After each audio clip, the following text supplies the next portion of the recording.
Hello everyone.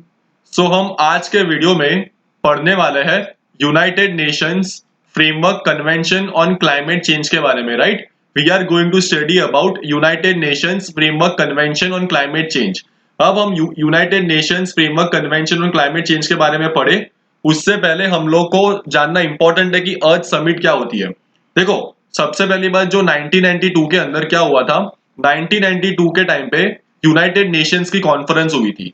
तो ये जो यूनाइटेड नेशंस की जो कॉन्फ्रेंस हुई थी, तो ये जो यूनाइटेड नेशंस की जो कॉन्फ्रेंस हुई थी उसका नाम है United Nations conference on environment and development, यूएनसीईडी।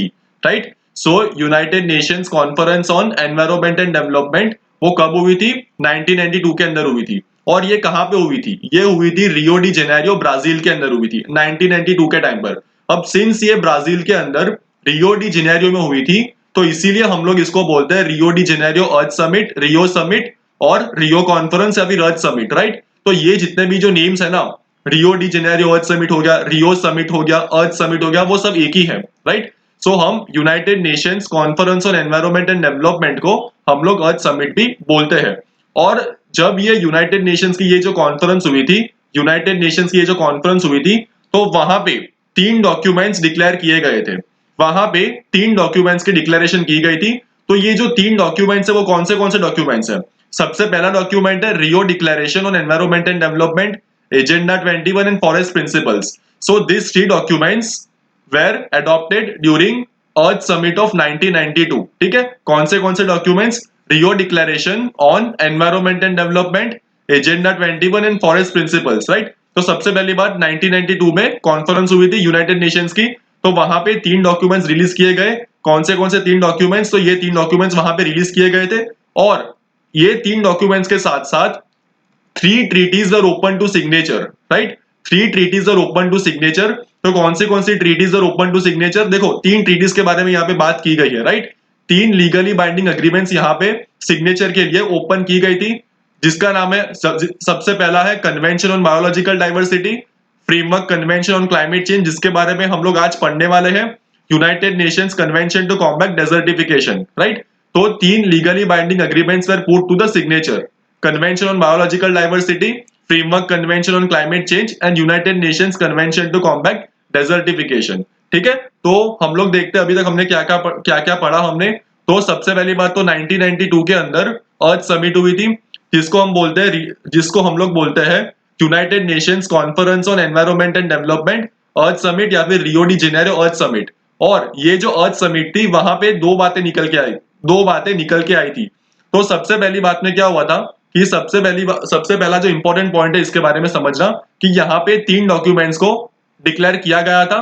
सबसे पहला document Rio declaration environment and development, agenda 21 and forest principles. और दूसरी बड़ी बात थी कि यहाँ पे जो 3 लीगली बाइंडिंग अग्रीमेंट्स है वो सिग्नेचर के लिए ओपन की गई थी। राइट, और उसी में से एक था United Nations framework convention on climate change. तो हम इसी के बारे में हम लोग पढ़ने वाले हैं। राइट, तो सबसे पहली बात देखो, जो यूएनएफसीसी जो है वो अर्थ समिट के टाइम पे नेगोशिएट की गई थी 1992 के अंदर, तो ये बात हमने पढ़ ली है। ठीक है, बाद में ये 1992 के अंदर साइन की गई थी। और उसके पास there are total 197 parties to the UNFCC. Right, UNF triple C की there are 197 countries which are the signature of United Nations framework convention on climate change. तो ये जो United Nations framework convention on climate change का objective क्या है? What is the objective of United Nations framework convention on climate change?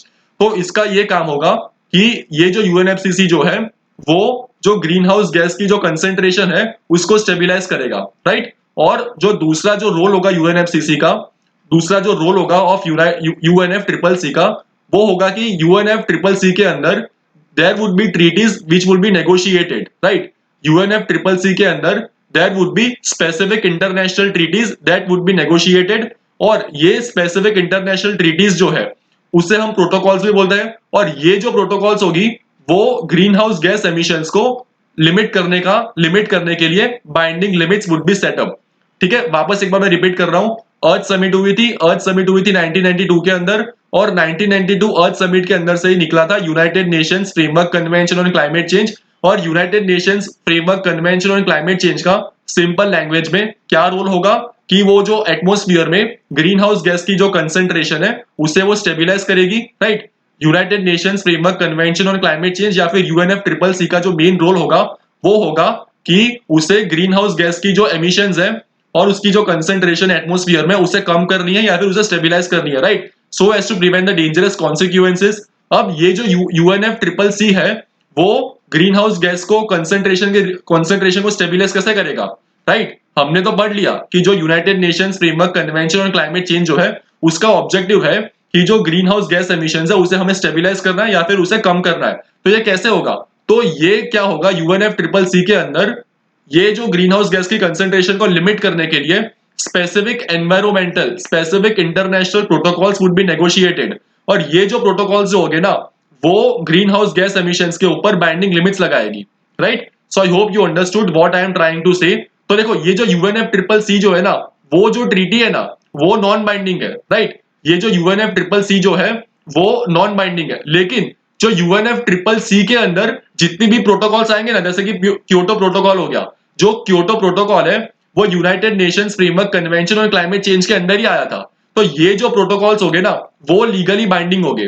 वापस एक बार मैं repeat कर रहा हूं, यूएनएफ ट्रिपल सी का काम होता है कि उसे ग्रीन हाउस गैस एमिशन को स्टेबिलाईज करना है। तो वो कैसे करेगी, तो specific international protocols would be set up और ये जो प्रोटोकॉल्स है वो एक बाइंडिंग लिमिट्स लगाएगी ग्रीन हाउस गैस की एमिशंस के ऊपर, ठीक है। और दूसरी बात मैंने आपको बताई कि ये जो यूएनएफ ट्रिपल सी जो है वो खुद लीगली नॉन बाइंडिंग है, वो खुद कोई भी ग्रीन हाउस गैस के ऊपर कोई लिमिट्स सेटअप नहीं करती है, right. So this treaty that is UNF triple C sets no binding limits on greenhouse gas emissions for individual countries.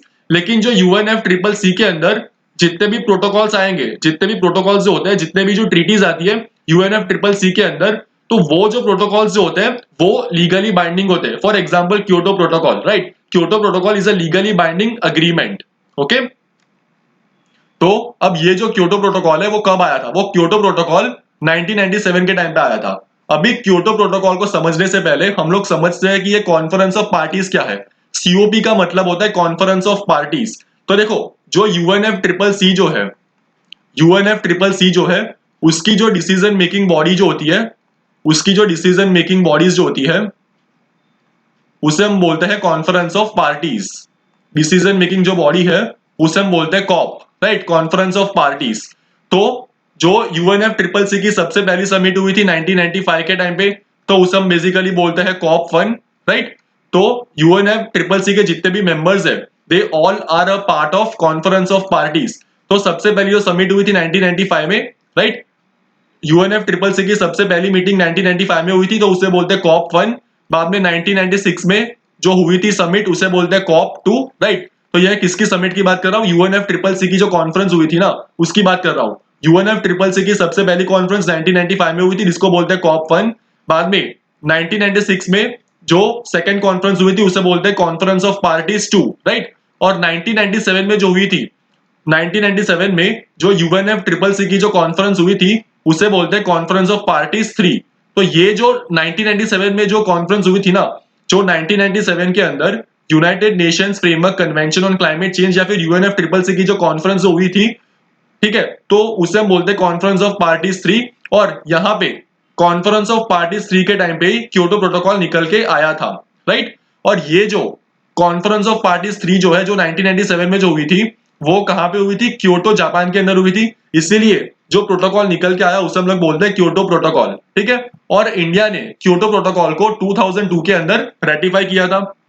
और जो क्योटो प्रोटोकॉल है वो फरवरी 2005 के अंदर it came into the force, ठीक है। तो देखो कितना टाइम लग गया है। क्योटो प्रोटोकॉल को अडॉप्ट किया गया था जापान के अंदर 1997 के टाइम पे, लेकिन क्योटो प्रोटोकॉल को फोर्स में आने के लिए it took around 8 years, right, it took around 8 years क्योंकि फरवरी 2005 में ये Kyoto Protocol came into the force and currently there are 192 parties to the Kyoto Protocol. अब जो यूएसए है उसने कभी भी क्योटो प्रोटोकॉल को रेटिफाई नहीं किया था और कनाडा क्योटो प्रोटोकॉल से 2012 से बाहर निकल गया। अब क्योटो प्रोटोकॉल जो है उसके जो ऑब्जेक्टिव्स क्या है, what are the goals of the Kyoto Protocol, हम लोग क्योटो प्रोटोकॉल क्यों लेके आए हैं। तो क्योटो प्रोटोकॉल को लेके आने का एक ही पर्पस था कि हमें जो ग्लोबल वार्मिंग है उसे फाइट करना है, राइट। हमें ग्लोबल वार्मिंग को रिड्यूस करना है। तो ग्लोबल वार्मिंग को हम लोग कैसे रिड्यूस करेंगे, by reducing greenhouse gas concentration in the atmosphere, right? So greenhouse gas are responsible for causing the global warming. तो हमें global warming से अगर fight करना हो, then we need to reduce the greenhouse gas concentrations in the atmosphere. Okay? So the goal of the Kyoto Protocol is to limit the greenhouse gas concentrations so as to fight the global warming, right? So fight global warming by reducing greenhouse gas concentrations in the atmosphere, a level that would prevent dangerous anthropogenic interference with the climate system. ठीक है, तो ये जो Kyoto protocol है वो UNF triple C के अंदर ही आया है. तो जो क्योटो प्रोटोकॉल जो है it is a legally binding agreement, right? Kyoto protocol जो है it is a legally binding agreement. तो ये जो क्योटो प्रोटोकॉल जो है वो एक बेस्ड है, कौन से प्रिंसिपल के ऊपर बेस्ड है? Common but differentiated responsibilities, right? तो ये वाला जो टर्म मैंने आपको बताई, ये this terminology that is common but differentiated responsibilities, इसका क्या मतलब होता है? देखो, common responsibilities, common but differentiated responsibilities. सबसे पहली बात तो कॉमन, ये कॉमन का मतलब ये है कि जितनी भी कंट्रीज जो है which are a part of the Kyoto Protocol, उन सबका एक ही कॉमन टारगेट है कि जो ग्रीन हाउस गैस एमिशंस है उसे हमें रिड्यूस करना है so as to reduce the global warming. ठीक है, so this is the meaning of the word common. लेकिन कंट्रीज की देयर आर डिफरेंशिएटेड रिस्पॉन्सिबिलिटीज. ये जो डिफरेंशिएटेड रिस्पॉन्सिबिलिटीज होती है उसका क्या मतलब होता है? देखो, जो डेवलप कंट्रीज है जैसे कि for example United states of America, right, बाद में रशिया, ठीक है, तो ये जितनी भी डेवलप कंट्रीज जो होती है ना, वो बहुत पहले से पोल्यूशन कर रही है, राइट? दिस डेवलप कंट्रीज, ठीक है, जैसे कि यूएसए हो गया, रशिया हो गया, जापान हो गया, फ्रांस हो गया, जर्मनी हो गया, जितनी भी डेवलप कंट्रीज है वो बहुत पहले से पोल्यूशन कर रही है, राइट? जब से इंडस्ट्रियल रेवोल्यूशन आया है तब से उन लोगों ने पोल्यूशन करना स्टार्ट कर दिया है, राइट?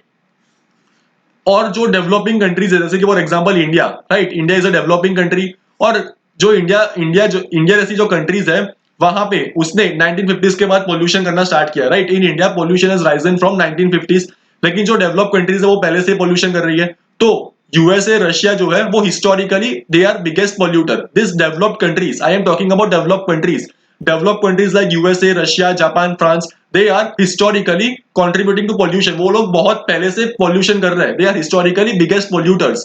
तो जितनी भी जो डेवलप कंट्रीज है उनके लिए targets would be more. They need to contribute more in this treaty, right? उनके लिए ज्यादा टारगेट्स है, right? They are going to contribute more, they are going to reduce greenhouse gas emissions more. उनके targets बहुत ज्यादा है, right? So this is meaning of differentiated responsibilities, कि develop countries के रिस्पॉन्सिबिलिटीज ज्यादा होगी as compare to developing countries, right? So this is the meaning of common but differentiated responsibilities. और ये जो क्योटो प्रोटोकॉल जो है वो एक लीगली बाइंडिंग ट्रीटी है, ठीक है? Kyoto protocol is legally binding treaty with binding limits on greenhouse gas emissions, right? तो क्योटो प्रोटोकॉल जो है वो सिर्फ, it is only global treaty, right? It is only global treaty with binding limits on greenhouse gas emissions. Okay, तो हमने हमने अभी तक क्या पढ़ा एक बार रिवाइज कर लेते हैं. सबसे पहली बात अर्थ समिट हुई थी 1992 के टाइम पर, जिसे बोलता है United Nations conference on environment and development, right? 1992 में यूनाइटेड नेशंस की कॉन्फ्रेंस हुई जिसे बोलता है United Nations conference on environment and Development. वहां से निकल के आया था UNF triple C, right? United Nations framework convention on climate Change निकल के आया वहां से. और यूएनएफ ट्रिपल सी के अंदर ही कॉन्फ्रेंस ऑफ पार्टीज 3 के टाइम पे 1997 में निकल के आया था क्योटो प्रोटोकॉल. और क्योटो प्रोटोकॉल का मेन टारगेट क्या है? कि ग्लोबल वार्मिंग को रिड्यूस करना है by reducing green house gas concentrations. Okay guys, so this is all about the Kyoto protocol. Here I am ending the lecture. Thank you very much for listening.